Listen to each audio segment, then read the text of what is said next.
What's up, you guys? Just trying to make this video for like the 8th time. Just to kind of break down the workout itself, so you guys all understand how it works. So I mentioned before, it's kind of more of a strength training style workout. So the goal is to just get stronger, hopefully quicker than with a lot of other methods, basically. Okay, so basically, I'm going to run through it real quick and then kind of explain a few points on it. And then if you guys have any questions at all, just hit me up. Hopefully you can start today or whenever you can start is, fine. So it kind of works off of rounds is the easy way to think of it. So for the first round, you start a timer, and right when you start your timer, you should have your bench, and your SAR stands for single arm rows, like single arm dumbbell rows. So you're going to do a chest thing and a back thing, and you're going to do 10 repetitions for round one, right when you start your timer. So that will only take you like 10 minutes. Anything you can lift relatively easily. So for me, I mean, my max bench is, was 345.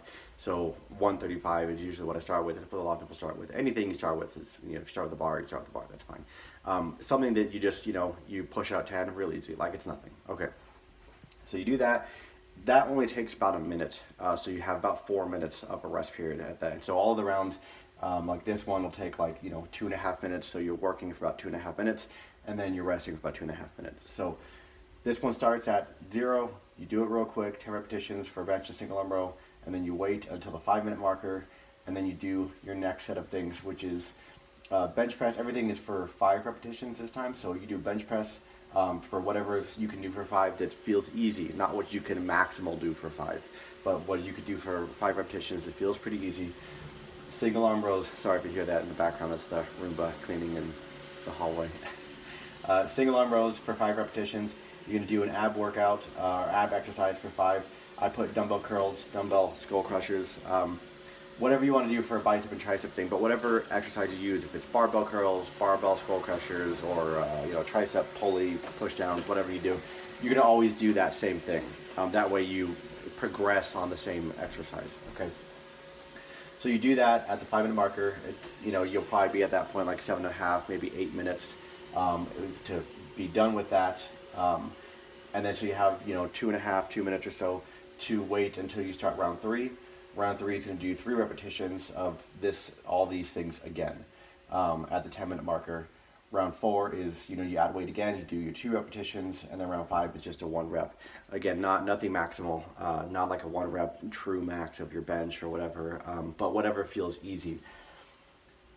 After that, round 6, at the 25-minute marker, you're going to do 1 set of squats and a set of calves. What I do for my calves is I just put a plate or 2 on the ground. I put my toes up on it. So right after I do my squats, I put my toes up on the plate, and I just do calf raises. Make sure you go all the way up and all the way down. Just get full range of motion with all your exercises. So you do that. That one again is a lot like the round 1, so it takes like a minute and a half. So you'll wait a good amount, but it's a good time to set up the rest of your stuff here. So at the 30-minute marker, and that round 6 is for 10. At the 30-minute marker, you'll add some weight before you get to it, and then you do your squats again, calves again, pull-ups, or any lat pull-down machine. Anything where you're basically going from here, drawing that down toward the lats. I do pull-ups, but if you can't, not everyone can do pull-ups. Then you do whatever kind of downward lat working motion that you can do. And then a shoulder exercise. I like to do Arnold's. Whatever you do, if you want to do just military press, if you want to just do dumbbell raises, whatever you want to do, just do the same exercise. So you do these for 5 at the 30-minute marker. At the round 8, at the 35-minute marker, you're going to do this stuff again for 3. So just adding weight, whatever feels comfortable and easy. And at the round 9, 40-minute marker, you're going to do your 2 rep set for this stuff. And then round 10, you're going to do your 1 rep set for this stuff. You're at 45 minutes at this point.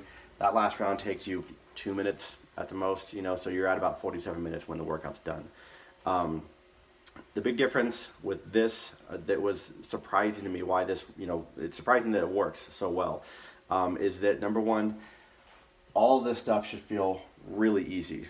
And what you're going to do is after, say you do your bench for 195, what I do, I write this in the notes section of my phone. And then so I have this whole thing in there, and I just scroll to like what I'm doing next to know the weight I'm doing.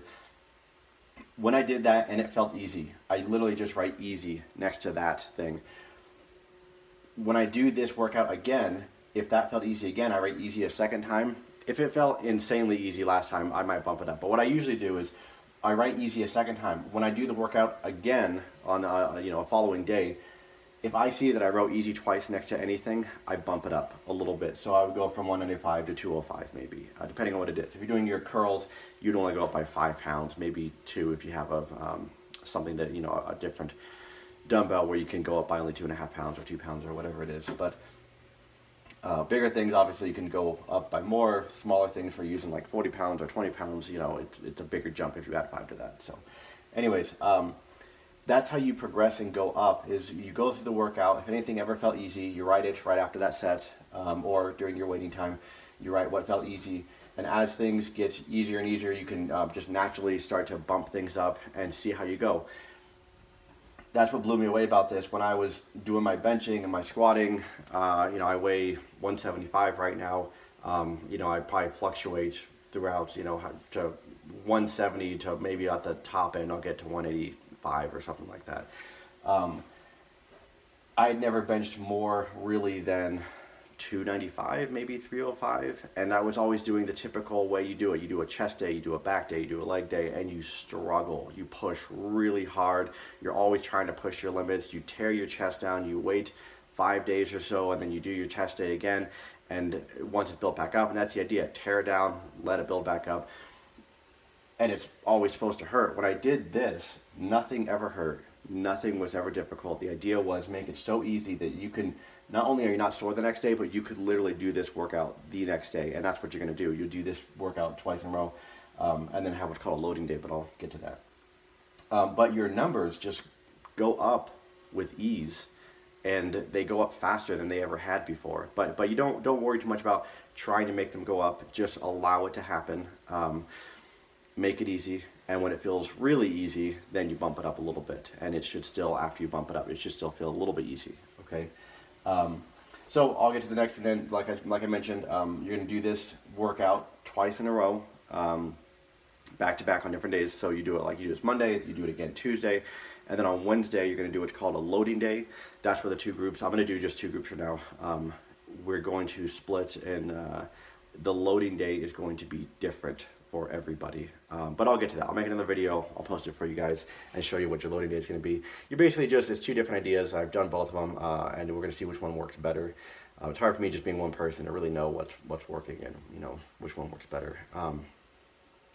So anyways, let's actually go to, like I said, I'll make that video for the loading days. Let's go to easy twice, got that. If you can't increase, like let's say, just one thing some people might run into, let's say you're doing your bicep curls and you're like, hey, 20 pounds feels really easy for 5, and then I bump it up to 25 for 3. It feels pretty easy, but I don't know if I could do 30 pounds for 2. Just write 25 again. Just do 25 for 2, and if you need to do 25 for 1, that's fine too. Do 25 for 1. At some point, it will start to feel really easy when you, as you progress, and you will find yourself bumping up your curls, bumping up the 1 rep set and then bumping up the 2 rep set, and you'll just allow that to happen in an easy kind of natural way. Don't push too hard with it. And then different day 3, I guess that's about it that I wanted to go over. Yeah, you guys can get started. If you have any questions, let me know. And the other thing, I'm not sure if I said what you're going to do, because I'm going to document all of this from everybody.